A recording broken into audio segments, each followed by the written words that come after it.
right, recognize that? It's Herbie Hancock's Cantaloupe Island.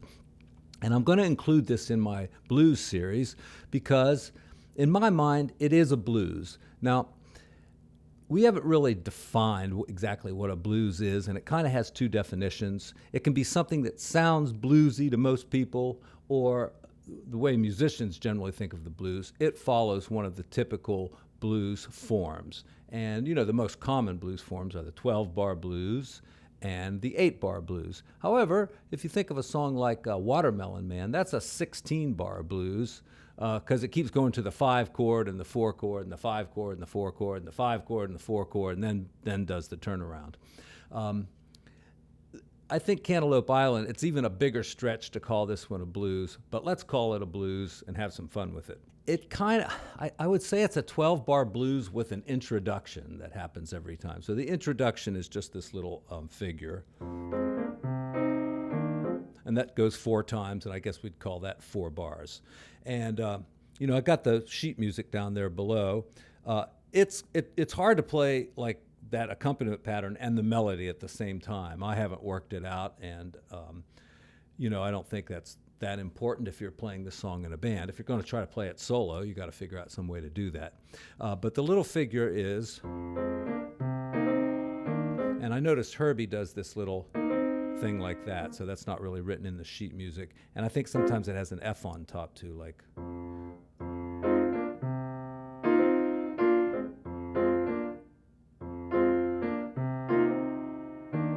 that, I guess.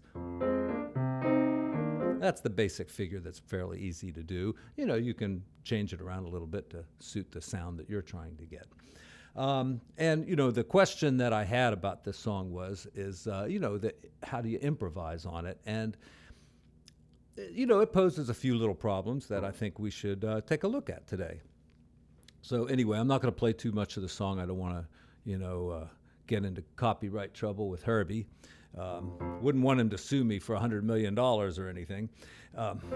So the basic figure is this again. Does that 4 times, and then it changes to a D flat 7th chord.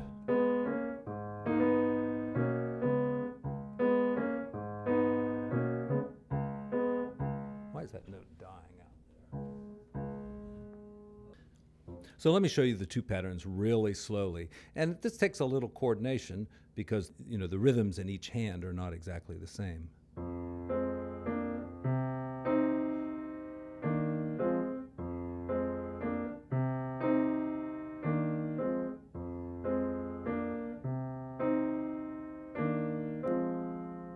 Okay, and you need to come up with 3rd finger here because you have 2 more notes to play, and then, now this is something, I'm just thinking back to teaching Suzuki piano, and in book 2, one of the hardest little spots that kids have to learn is in a song called Short Story that goes, because they have to play 5-3, 4-2, and, learning to use your fingers like this. It takes a lot of practice to, get that physical coordination. So you have to do it up here kind of on an A flat chord.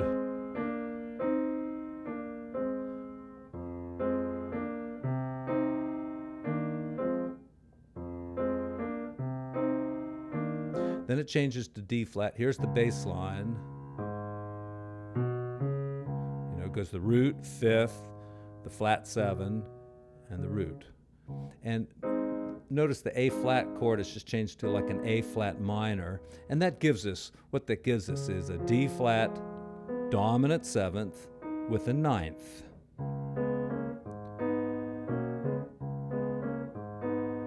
And you're saying to yourself, well, wait a minute, the blues isn't supposed to go from the 1 chord to whatever that is, it's supposed to go to the 4 chord.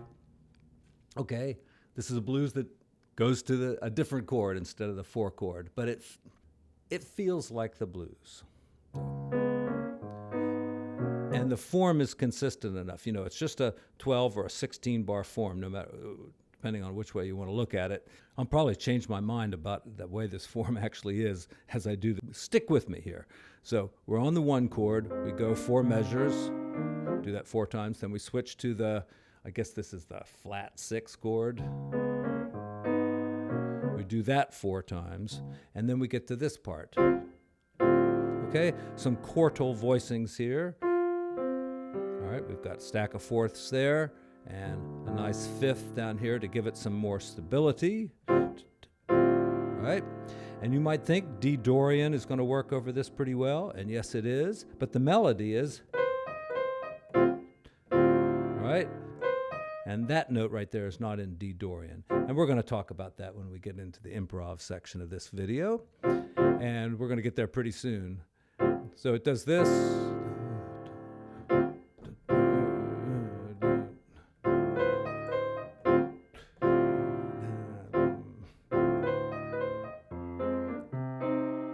Does it do that?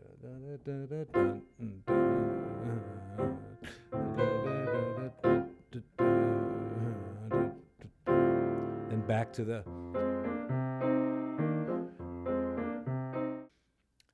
And that's either like the introduction or the tail end. I think it's really the tail end. So we could call that the turnaround. All right. I realize this is a little bit of a stretch to call this song a blues, but that's the way I'm going with it. All right. So let's talk about improvisation.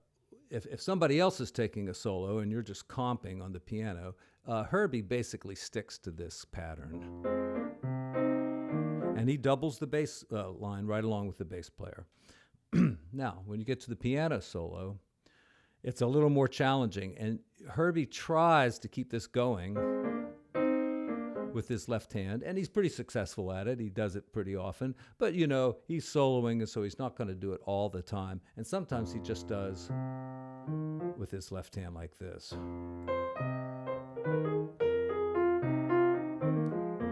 You know, and he's playing like a blues line or something over top of it.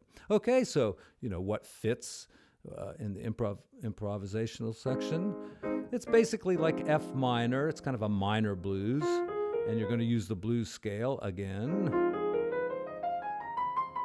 And the blues scale in F is up a minor third, then a second to get to the 4th, right? So we go up a minor third, then we just go, you know, a whole step, and then 3 half steps, and then we skip up here to the flat 7, and then up to the root. And there's a good 3-finger fingering for this. You can go 1, 2, 3, 1, 2, 3.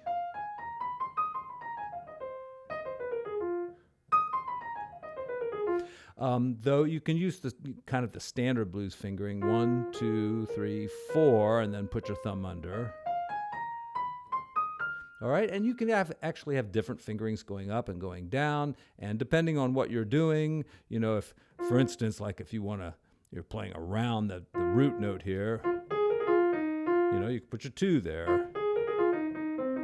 So, you know, fingering is great when you're practicing something real specific, but when you're improvising, you know, fingering is just going to happen. So things you've practiced in the past might come out, but you know, you never know what finger's going to be on what note, so you just have to think quickly and hope for the best, pray for the best. How do we keep that rhythm going? It's tough. Ba-da, ba-da, da-da-da-da-da-da-da.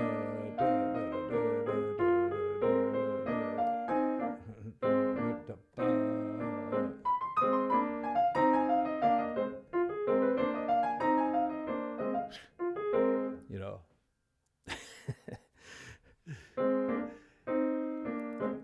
you could tell I'm struggling with it too. And I suppose if I played it in a bar every night, I'd probably get pretty good at it, but I don't. So.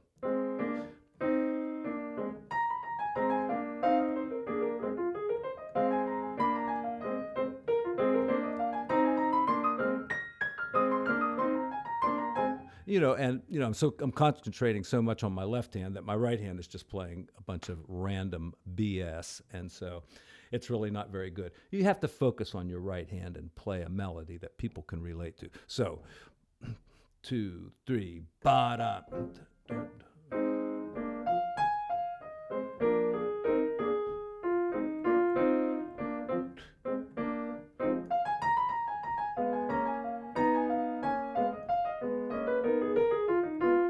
Okay, now that's the D flat chord, and you see I'm still using the blues scale. I'm just leaving out the C because it doesn't really fit with the chord. But, there's lots of tunes that go like, work their way down. And if you're on, say, on F minor, and you get to that D flat seventh, remember, stick to the blues scale there, right? And just leave out the C. And of course, there's a few other notes that'll work pretty well in there too. If you do it by ear, you're going to come up with the Lydian dominant scale, which is A flat minor melodic ascending. See? All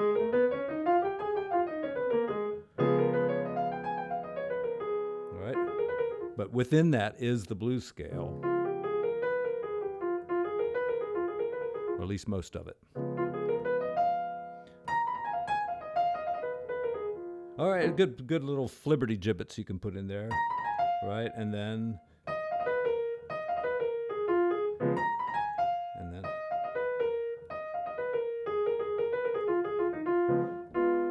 okay. And then we get to the D minor section. Now, it sounds to me like Herbie pretty much sticks with kind of bluesy riffs in D, that kind of thing. There's the blues scale, and plays the fourths down here. But you also hear that melody note a lot, and so you could actually play, what could you play?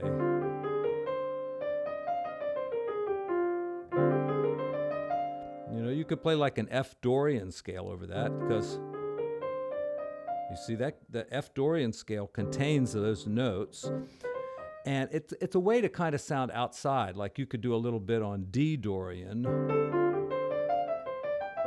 and then switch to F Dorian or F minor pentatonic, and bring it back if you want to, or even not bring it back. I think you can stay out if you want to.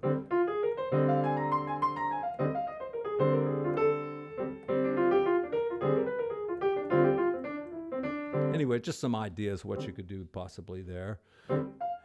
I do notice too that when Herbie's soloing, he's like on D minor. So,